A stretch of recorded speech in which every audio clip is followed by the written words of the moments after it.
اشہد ان لا الہ الا اللہ وحدہ لا شریک لہ واشہد ان محمدا عبدہ ورسولہ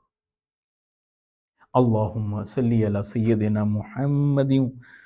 وعلی آل سیدنا و مولانا محمد وبارک وسلم۔ 28واں پارہ دورہ قرآن۔ اس پارے میں سورۃ المجادلہ، اس کا تذکرہ ہے، سورۃ الحشر کا خوبصورت بیان ہے، سورۃ الممتحنہ میں گائیڈ لائن عطا کی گئی ہیں، سورہ صف کا خوبصورت ذکر یہاں آئے گا، اس کے بعد سورۃ الجمعہ کے احکامات ہمیں یہاں سے معلوم ہوتے ہیں، اور سورہ منافقون میں منافقوں کی سائیکی کو کس طرح سے بیان کیا گیا، سورہ تغابن میں قیامت کے دین کے حوالے سے بڑا خوبصورت ٹائٹل عطا ہوا اور اس کے مضامین کو بیان کیا گیا، پھر اس کے بعد طلاق کے احکامات کے حوالے سے سورہ طلاق کا ذکر ہمیں یہاں ملتا ہے، اور اسی پارے کے اینڈ پر ہم سورہ تحریم کے مضامین کے اہم نکات کو دیکھیں گے۔ سب سے پہلے یہاں پر ہم دیکھتے ہیں سورۃ المجادلہ میں، یہاں جنگ اور جدال کے حوالے سے جہاں بہت ساری اور چیزیں بیان کی گئی ہیں، اسی کے ساتھ ساتھ یہاں پر ایک صحابیہ کے حوالے سے جو ایک واقعہ ہے سب سے پہلے اس کا یہاں پر بیان ہوا، سیدہ خولہ سلام اللہ علیہ کے حوالے سے اس کا ہمیں یہاں پر ذکر ملتا ہے، اور بیوی کو ماں کہہ دینے کے حوالے سے ایک عربوں کا جو ٹرینڈ تھا، اور پھر اس کے بعد جو خواتین پر ظلم کرتے تھے، گویا ان کا بائیکاٹ کر دیتے تھے، نہ انہیں کسی ایک جہت میں جانے دیتے تھے، بونڈ بھی کیے رکھتے تھے، تو یہ جو سلسلہ تھا اس کے حوالے سے یہاں احکامات ہمیں ملتے ہیں۔ پھر سورۃ الحشر ہے، اس میں مدینہ طیبہ میں یہودی قبائل کے حوالے سے خاص طور پر ذکر ہے۔ اچھا، اس صورت کی جو یہ جو پارہ ہے 28واں، اس میں مدنی صورتیں ہیں، یعنی سارا مضمون جو ہے مدینہ طیبہ کے حوالے سے، اور آقا علیہ الصلوۃ والسلام کے آخری 10 سال میں جو صورتیں نازل ہوئیں ان میں سے خصوصیت کے ساتھ ذکر ہے، کیونکہ مدینہ طیبہ میں یہود آباد تھے، تو ان کے قبائل بنو نضیر کا یہاں پر ہمیں ذکر ملتا ہے کہ ان کے حوالے سے جلا وطنی کے احکامات کس طرح سے ہیں، مال فے کے حوالے سے احکامات کی تفاصیل ہمیں اس صورت میں ملتی ہیں۔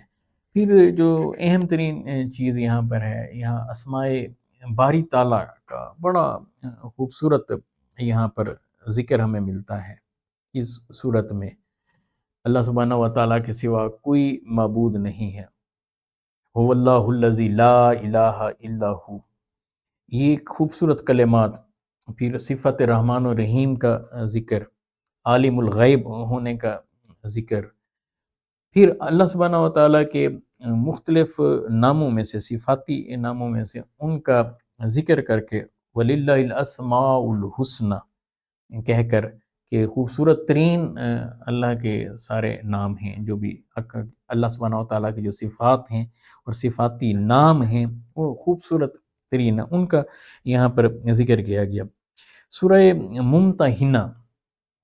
اس میں مسلمانوں کو ہدایت دی گئی ہے کہ وہ اللہ سبحانہ و تعالیٰ کے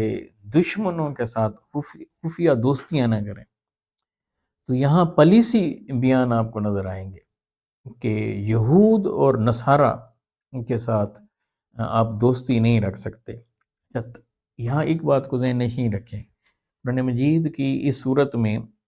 جو احکامات ہیں اور قرآن مجید کی جو اسٹریٹجی ہے اس کو بیان کیا گیا ہے۔ ایک ہوتے ہیں تعلقات رکھنا، کہ کس طرح سے آپ دنیا کے اندر سروائیو کر سکتے ہیں، ایک ہوتا ہے کسی کے ساتھ قلبی دوستی رکھ لینا، آپ کسی کو اپنا دوست بنا لیں اور اس طرح سے دوست بنا لیں کہ وہاں ایمان اور عقیدے کی پرواہ نہ رہے، اس کی ممانعت کر دی گئی ہے۔ یعنی جہاں لین دین کے معاملات ہیں وہاں حسن سلوک کی بات کی گئی ہے، دنیا کے حوالے سے وہ ایک بالکل سیپریٹ چیپٹر ہے۔ یہ ایک بالکل علیحدہ باب یہاں پر کھلتا ہے کہ آپ ان سے قلبی دوستیاں لگانا شروع کر دیں اور ان کے ایجنٹ بن کر کام کرنا شروع کر دیں، اس کی سختی کے ساتھ یہاں پر ممانعت کی گئی ہے۔ حضرت ابراہیم علیہ الصلوۃ والسلام کے اسوہ کو یہاں بیان کیا گیا ہے کہ کس طرح سے ان کی ہجرت وغیرہ کے حوالے سے، تو ان کے اسوہ کو بھی بیان کیا گیا، اور حضور علیہ الصلوۃ والسلام کے پھر اسوہ کو اسوہ حسنہ قرار دیا گیا ہے۔ لیکن چونکہ آقا علیہ الصلوۃ والسلام کی نسبت سیدنا ابراہیم علیہ الصلوۃ والسلام کے ساتھ بڑی گہری ہے، تو ان کے اسوہ کا یہاں پر ذکر ہے۔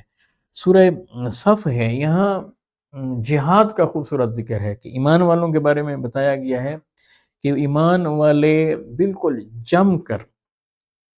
جہاد کے لیے نکلتے ہیں، صفیں بنا کر اور صفیں باندھ کر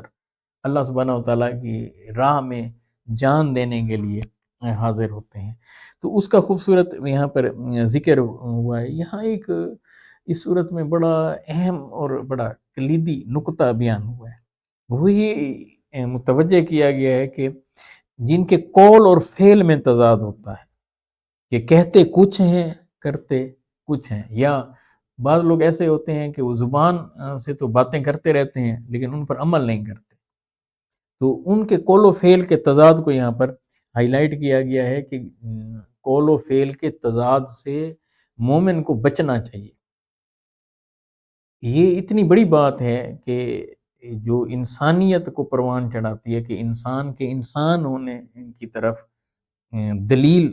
دی جا رہی ہے کہ جب بندہ زبان سے کوئی بات کہہ دیتا ہے تو پھر اس پر عمل کرتا ہے، اگر قول و فعل میں تضاد ہو تو اصلاً اس بندے میں نفاق آ جاتا ہے، تو وہ منافقت کی طرف سفر شروع کر دیتا ہے، اور یہ انسانیت سے گر جانے کی بات ہے، اس سے بچنے کی بات کی گئی۔ سورۃ الجمعہ ہے، اس میں بڑے خوبصورت مضامین بیان ہوئے، اور اس میں یہودیوں کی مثال دی گئی کہ جس طرح ایک گدھا ہوتا ہے اور اس پر کتابوں کو آپ لاد دیں، تو اسے تشبیہ دے کر یہ سمجھایا گیا کہ جو سمجھے نہیں، ان کے پاس علم آ جائے، علم آ جانے کے بعد حقیقت کو مانے نہیں اور حق کو تسلیم نہ کریں، تو پھر ان کی ایک مثال دی گئی۔ پھر اسی صورت میں سورہ جمعہ کے حوالے سے احکامات دیے گئے، اور بڑا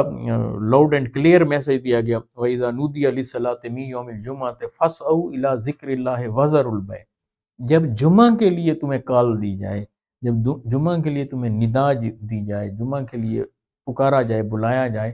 تو پھر آپ دنیاوی امور کو ترک کر دیں۔ اس میں پہلا نقطہ اجتماعیت کی طرف متوجہ کرتا ہے کہ اسلام اجتماعیت کو پسند کرتا ہے۔ نمازوں میں باجماعت کا تصور دیا گیا،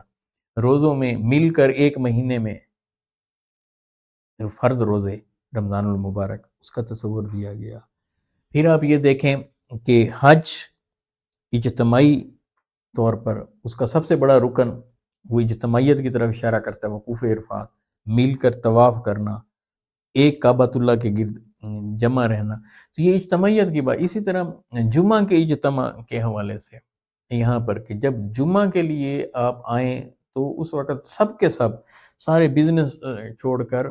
دنیا کے معاملات کو چھوڑ کر اللہ کی یاد میں منہمک ہو جائیں۔ اچھا، پھر یہاں سے یہ بھی بڑا خوبصورت میسج دیا گیا کہ جیسے ہی آپ نماز جمعہ سے فراغت پائیں اللہ کے ذکر کے بعد، پھر آپ رزق کی تلاش میں باہر نکل جائیں۔ کوئی چھٹی کا تصور نہیں ہے، یعنی یہاں سے زندگی کا ایک پتہ چلتا ہے، میسج آ گیا ہے، زندگی جہد مسلسل کا نام ہے، کہ جب آپ جمعہ کی نماز پڑھ لیں تو فراغت پا لیں عبادت سے، تو پھر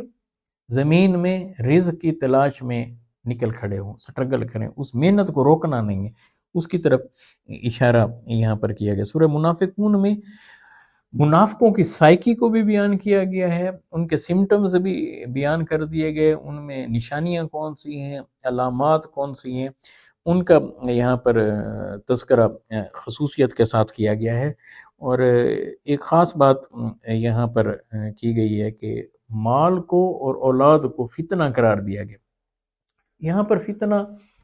اردو والا مفہوم نہیں رکھتا، اس کا معنی یہاں پر آزمائش اور امتحان کا ہے۔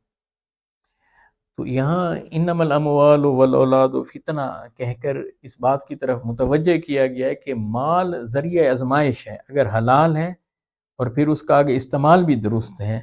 تو یہ اچھی بات ہے، لیکن اگر اس کے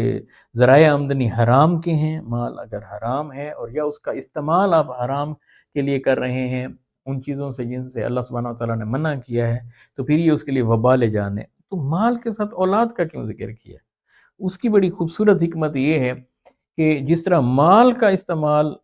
مثبت اور منفی دونوں طرح سے ہے، ایسے اولاد کی تربیت یہ آگے اس کے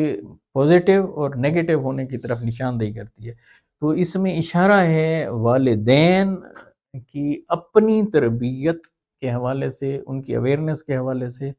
ایک تو یہ ہے کہ حرام سے بچتے رہیں کہ اولاد میں حرام نہ جائے، دوسرا یہ کہ اولاد کی بچپن ہی سے اچھی تربیت کریں، اچھی تربیت کریں، اچھی تربیت کریں، ادروائز یہ باعث امتحان ہے، کیونکہ بچوں کی محبت اپنی طرف کھینچے گی اور اگر تربیت اچھی نہیں ہوگی تو وہ پھر آپ سے ناجائز چیزوں کا مطالبہ کریں گے۔ جب آپ اس مطالبے کو پورا کریں گے تو خود بھی جہنم کا ایندھن بن رہے ہوں گے، اپنے بچوں کو بھی جہنم کا ایندھن بنا رہے ہوں گے۔ اس لیے پھر یہ بھی کہا گیا یا ایھا الذین آمنوا قوا انفسکم واہلیکم نارا، ایمان والو اپنے آپ کو بھی جہنم سے بچاؤ اور اپنے گھرانے کو بھی، اپنے اہل و عیال کو بھی جہنم کی آگ سے بچاؤ۔ اس کی طرف اشارہ سورہ طلاق ہے، اس میں طلاق کے مسائل کو بیان کیا گیا ہے، اہم اہم چیزوں کو ہائی لائٹ کیا گیا ہے، عدت کے حوالے سے بیان کیا گیا ہے، خواتین کے مختلف معاملات کو یہاں پر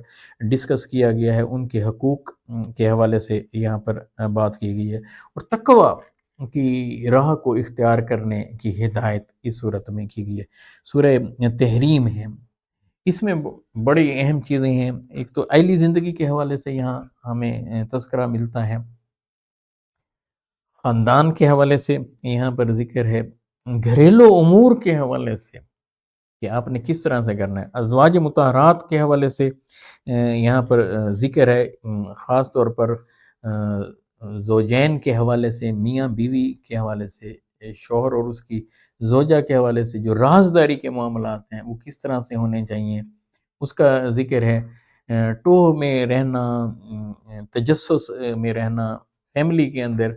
اس سے کیسے بچنا چاہیے، اس کی یہاں پر ہدایات دی گئی ہیں۔ اس کے اختتام پر